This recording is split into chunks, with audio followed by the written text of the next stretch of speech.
संसार में मनुष्य कई प्रकार के प्रयास करता है जिससे कि परमेश्वर प्रसन्न हो। वो अपने दान के द्वारा, अपनी योग्यताओं के द्वारा, अपने धार्मिक क्रियाकलापों के द्वारा कोशिश करता है कि परमेश्वर उससे प्रसन्न हो। और कई बार मनुष्य संतुष्ट भी हो जाता है कि परमेश्वर उसके इन कार्यों से या इन भेंटों से प्रसन्न होता है। पर सच्चाई कुछ और है। बाइबल इस विषय में कहती है, और विश्वास बिना उसे प्रसन्न करना अनहोना है। परमेश्वर को प्रसन्न करने के लिए विश्वास का होना आवश्यक है। विश्वास के बिना हम कुछ भी करें, कुछ भी भेंट चढ़ाएं, कुछ भी कार्य करें, कितने अपने टैलेंट के द्वारा उसकी महिमा करने की कोशिश करें, लेकिन यदि हमारे अंदर विश्वास नहीं है परमेश्वर के प्रति, तो हम उसे प्रसन्न नहीं कर सकते। बड़े स्पष्ट शब्दों में इब्रानी का लेखक कहता है कि विश्वास बिना उसे प्रसन्न करना, अर्थात परमेश्वर को प्रसन्न करना अनहोना है।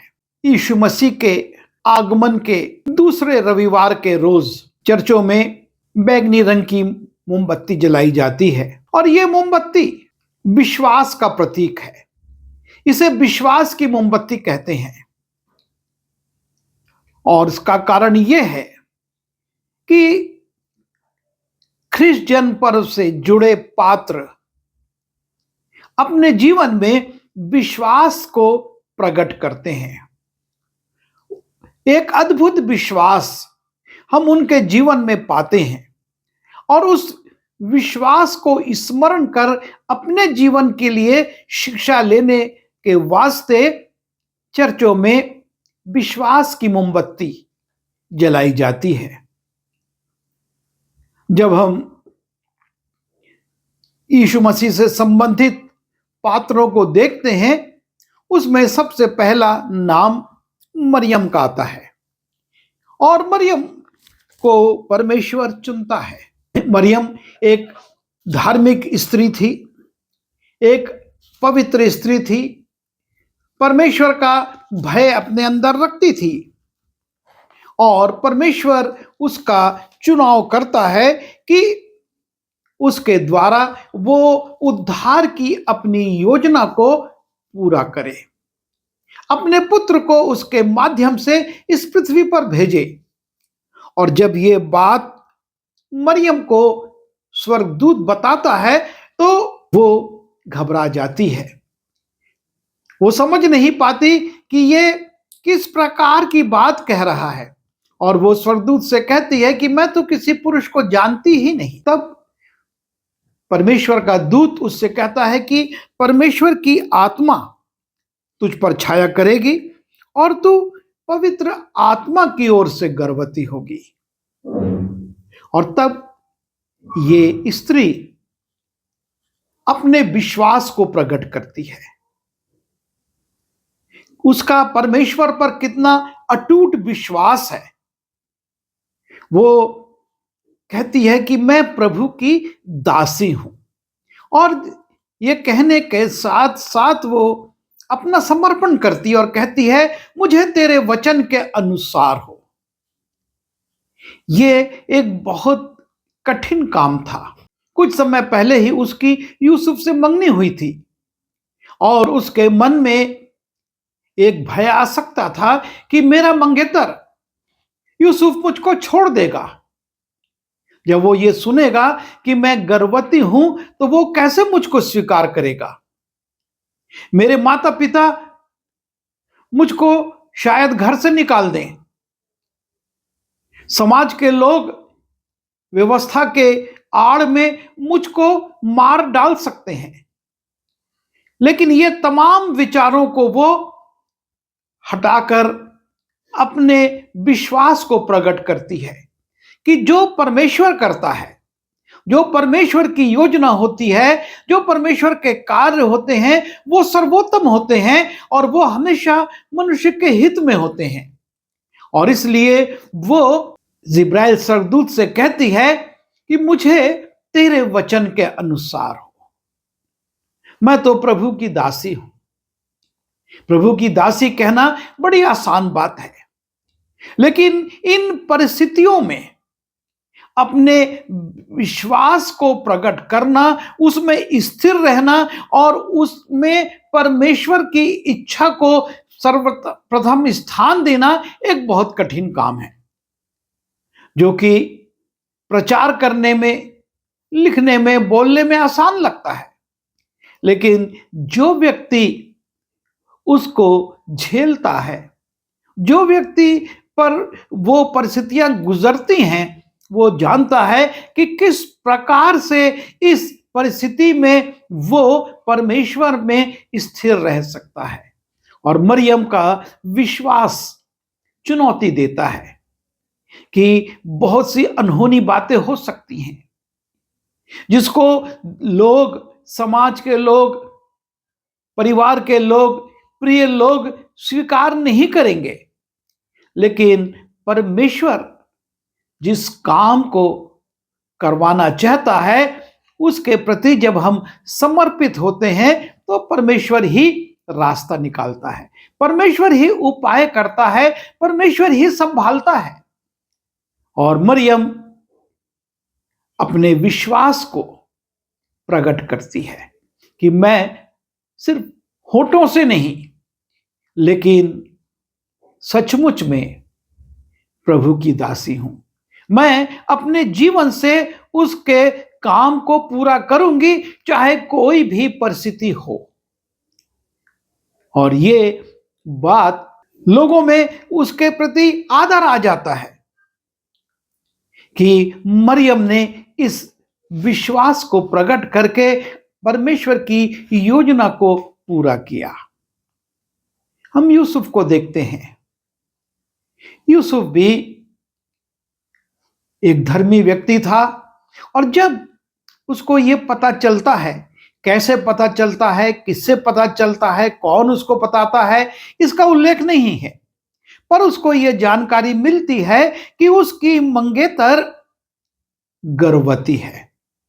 और तब वो उसको एक मानव होने के कारण, इंसान होने के कारण वो त्यागने की योजना बनाने लगता है। और तब परमेश्वर का दूत से स्वप्न में बातचीत करता है, उसको बताता है कि परमेश्वर की योजना क्या है, और तेरी मंगेतर मरियम व्यभिचार से नहीं, लेकिन परमेश्वर की सामर्थ्य से गर्भवती है, और वो एक पुत्र को उत्पन्न करेगी, और वो जगत का उद्धार करता होगा, वो लोगों का उनके पापों से उद्धार करेगा, उनका छुटकारा करेगा। और जब यूसुफ स्वप्न में स्वर्गदूत की इस बात को सुनता है, स्वर्गदूत को देखता है, तब लिखा है कि नींद से उठते ही वो तुरंत मरियम को अपने यहां ले आता है। वो इस बात का इनकार नहीं करता कि अरे ये तो स्वप्न था, सच्चाई कुछ और है, मैं तो स्वप्न देख रहा था। नहीं, पर वो स्वप्न में परमेश्वर के पाए हुए निर्देश को अपने जीवन से पूरा करता है, और इस प्रकार से परमेश्वर के प्रति अपने विश्वास को प्रकट करता है कि वो परमेश्वर पर भरोसा रखता है। परमेश्वर के दूत ने स्वप्न में उससे कहा, और वो उस पर विश्वास करता है और मरियम को ले आता है, और अपने कर्तव्य को, जो कि मरियम के प्रति था, जो कि उस जन्म लेने वाले बालक के प्रति था, और जो परमेश्वर के प्रति था, उसको पूरा करता है। एक अद्भुत विश्वास वो मरियम के प्रति भी प्रकट करता है। वो उस पर शंका नहीं करता, लेकिन स्वर्गदूत ने उससे कहा है कि वो पवित्र आत्मा की ओर से गर्भवती है और वो इस बात पर विश्वास करता है और उसके अनुरूप वो कार्य भी करता है। एक अद्भुत विश्वास का प्रकटीकरण हम यूसुफ में देखते हैं। वो अद्भुत रीति से परमेश्वर की योजना को और परमेश्वर के निर्देशों को अपने जीवन में अपने विश्वास के माध्यम से पूरा करता है। हम देखते हैं ज्योतिषियों को, जिन्होंने आकाश में परमेश्वर के संकेत को देखा, उसकी गणना की, उसका अर्थ निकाला और ये जाना कि एक महान प्रतापी राजा का जन्म हुआ है। उन्होंने अपनी गणना के द्वारा यह भी जान लिया कि ये बालक इस्राएल में जन्म लिया है और उनको अपनी गणना पर, अपने ज्ञान पर और परमेश्वर के संकेत पर, जो परमेश्वर ने सितारे के रूप में उनको दिखाया था, इतना विश्वास उनके जीवन में आता है कि वो उस संकेत को देखकर, उस संकेत के आधार पर एक लंबी यात्रा प्रारंभ करते हैं, जिसमें समय भी लगता, जिसमें उनका पैसा भी खर्च होता और जिसमें उनका जीवन भी जोखिम में पड़ता। लेकिन उनका अपने उस ज्ञान पर और उस परमेश्वर के संकेत पर विश्वास था कि जो परमेश्वर दिखा रहा है और जो उनके गणना के द्वारा उनको मालूम हो रहा है, एक प्रतापी राजा जन्मा है। और वो लंबी यात्रा करते हैं, यरूशलेम पहुंचते हैं और बड़े विश्वास के साथ ये पूछते हैं कि यहूदियों का नया जन्मा राजा कहां है। उनके हृदय में कोई शंका नहीं है, वो बड़ी दृढ़ता के साथ पूछ रहे हैं और राजा के महल में भी पहुंचकर वो राजा से भी उस नए जन्मे बालक की, जो कि भविष्य में राजा बनेगा इस्राएल का, उसके लिए जानकारी मांगते हैं, उससे पूछते हैं। और हेरोदेस भी आश्चर्यचकित होता है, अपने लोगों को बुलाता है कि वो गणना करें और उनको मालूम होता है कि ये ज्योतिषी जो कह रहे हैं वो सही है। बैतलहम में एक बालक का जन्म होना है, जो कि भविष्य में इस्राएल के ऊपर शासन करेगा।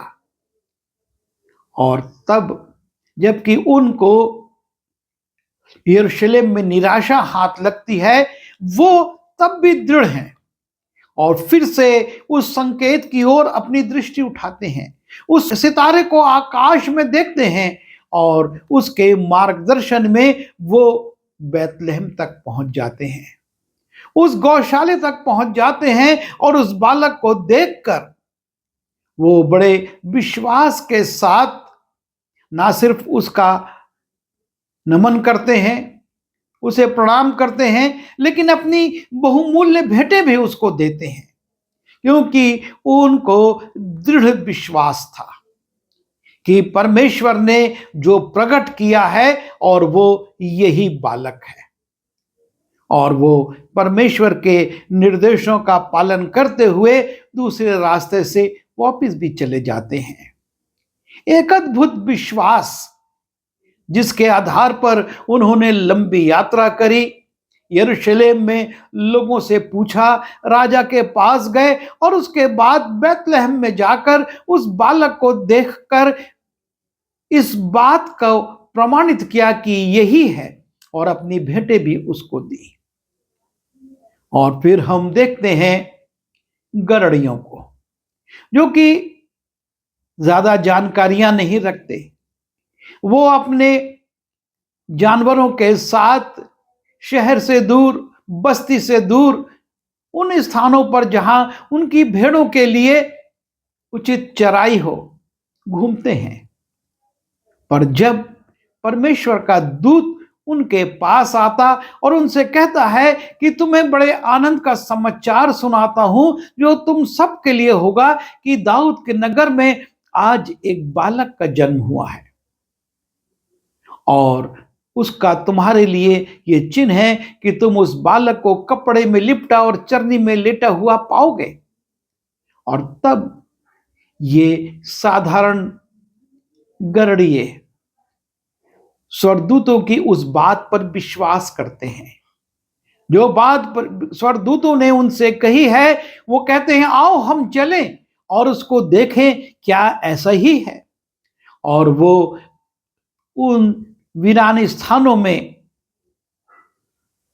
अपनी भेड़ों को छोड़कर बैतलहम आते हैं। जरूर से कुछ भटके भी होंगे, कई स्थानों पर देखा होगा और फिर वो उस बालक को देखते हैं और उसके विषय में कहते भी हैं कि हमसे परमेश्वर के दूत ने इसके विषय में कहा है। यह है उन साधारण गरड़ियों का विश्वास जो कि उनको उस जंगल से, उस वीराने से बैतलहम तक ले आता है और उस नए जन्मे बालक को दिखाता है और वो उसको देखकर उसकी साक्षी देते हैं, बताते हैं और लोग आश्चर्यचकित होते हैं। और उसके बाद हम देखते हैं 8 दिन के बाद जब यूसुफ और मरियम यरूशलेम के मंदिर में जाते हैं और वहां पर जाकर वो उस बालक के उन विधियों को जो व्यवस्था के अनुसार थी पूरा करते हैं, तब वहां पर शिमोन नाम का एक बहुत बुजुर्ग आता है जिससे परमेश्वर ने कहा था कि जब तक तू मेरे उद्धार के प्रबंध को नहीं देखेगा मृत्यु तेरे पास नहीं आएगी। और तब वो परमेश्वर की आत्मा की प्रेरणा से मंदिर में आता है। उसे एक विश्वास है कि परमेश्वर ने कहा है वो मुझको उद्धार को दिखाएगा, उद्धारकर्ता को मैं देखूंगा। और वो आता है जिस बालक ने कुछ भी नहीं किया था, वो मात्र कुछ दिन का था, उस बालक को लेकर परमेश्वर का धन्यवाद करता और कहता है कि अब अपने दास को शांति से विदा कर क्योंकि मैंने तेरे उद्धार को देख लिया है। एक दृढ़ विश्वास को कि परमेश्वर ने कहा था और ये पूरा हुआ है, इस बालक में हम शिमोन के जीवन में पाते हैं। वो बुजुर्ग है, परमेश्वर ने उसको ये कहा है और वो परमेश्वर के वचन पर विश्वास करता है। और उसी रीति से मंदिर में एक स्त्री भी आती है, हन्ना, जो कि 81 वर्ष से विधवा थी, परमेश्वर के मंदिर को छोड़ती नहीं थी, हमेशा प्रार्थना में, उपवास में लगी रहती थी। उसको परमेश्वर पर दृढ़ विश्वास था और जब उसको परमेश्वर पर दृढ़ विश्वास था, परमेश्वर भी उसके लिए उपाय करता है कि वो जगत के उद्धारकर्ता को देखे, क्योंकि उसकी जो आयु थी उसमें ये उम्मीद नहीं की जा सकती कि यीशु मसीह जब सेवा कार्य शुरू करते तो वो उस समय तक जीवित रहती। वो 7 वर्ष अपने पति के साथ रही थी और 81 वर्ष से वो विधवा थी और उसके बावजूद भी उसको विश्वास था।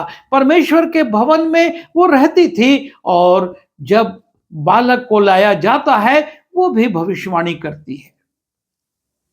वो भी उस बालक को देखकर अपने विश्वास को प्रकट करती है। और ये 6 पात्र अपने विश्वास के द्वारा ख्रीष्ट जन्म पर्व में हमको चुनौती देते हैं कि हम अपने विश्वास को एक बार जांचें, अपने विश्वास को देखें विश्वास विश्वास कहना अलग बात है, लेकिन विपरीत परिस्थितियों में स्थिर रहना और कहना कि मैं प्रभु की दासी हूं, मुझको तेरे वचन के अनुसार हो, बड़ा कठिन है। चेले झील में तूफान आ गया, नाव में पानी भरने लगा, घबरा गए और यीशु मसीह से कहते हैं कि तुझे सोच नहीं, हम मृत्यु के निकट हैं। गतसमनी के बाग में विरोधी आए, चेले उसको छोड़कर भाग गए, वो मृत्यु से डर गए। वो कहते थे कि हमको तेरे साथ मरना पड़े तो हम मरेंगे, लेकिन तेरा इनकार नहीं करेंगे। और वही पतरस एक साधारण सेविका के सामने यीशु मसीह का इनकार करता, वो डर गया, उसका विश्वास टूट गया। और जब यीशु मसीह के पुनरुत्थान के बाद स्त्रियां आकर कहती हैं कि हमने यीशु को देखा है, उससे मिले हैं और उसने कहा है कि मैं तुम्हारे से गलील में मिलूंगा, चेले विश्वास नहीं करते। थोमा को जब उसके साथी बताते हैं, थोमा विश्वास नहीं करता। और हम इन लोगों पर दोष लगा सकते हैं, ये कह सकते हैं कि इन्होंने विश्वास नहीं किया, लेकिन इन परिस्थितियों में हम अपने आप को रख कर देखें, क्या हम मरियम के समान विश्वास में दृढ़ रह सकते हैं? क्या हम यूसुफ के समान स्वप्न में पाए हुए निर्देश का भी बड़े विश्वास के साथ और बड़ी विनम्रता के साथ, ईमानदारी के साथ पालन कर सकते हैं? क्या हम अपना पैसा, अपना समय उस दर्शन के लिए जो परमेश्वर हम पर प्रकट करता है, खर्च करने को तैयार हैं? हम आज अपने विश्वास को कैसे प्रकट कर रहे हैं? गरड़िए, शिमोन, हन्ना हमको चुनौती दे रहे हैं और आगमन के दूसरे रविवार के दिन विश्वास की मोमबत्ती इसीलिए जलाई जाती है कि हम संदेह के अंधकार से निकलकर विश्वास की ज्योति में चलें, विश्वास में स्थिर हों और विश्वास के साथ परमेश्वर के काम करने के लिए आज के दिन में हमारी चुनौतियां दूसरी होंगी। मरियम के समान, यूसुफ के समान या गरड़ियों या ज्योतिषियों या शिमोन या हन्ना के समान नहीं होंगी, पर जो भी चुनौतियां होंगी, क्या उसमें हम अपने विश्वास को प्रकट कर रहे हैं या हम संदेह में, डर में अपने विश्वास का इनकार कर रहे हैं? ख्रीष्ट जन्म पर्व की तैयारी करना अच्छा है, खुशी की बात है, लेकिन विश्वास को परख कर उसमें बढ़ना बहुत जरूरी है, वरना एक और वर्ष निकल जाएगा, हम ख्रीष्ट जन्म पर्व मनाएंगे और सब समाप्त हो जाएगा। हम विश्वास में बढ़ें ताकि परमेश्वर हमसे प्रसन्न हो, क्योंकि विश्वास बिना उसे प्रसन्न करना अनहोना है। और हमारा विश्वास जब बढ़ेगा, हम समस्याओं के पहाड़ से कहेंगे कि हट जा, वो हट जाएगा।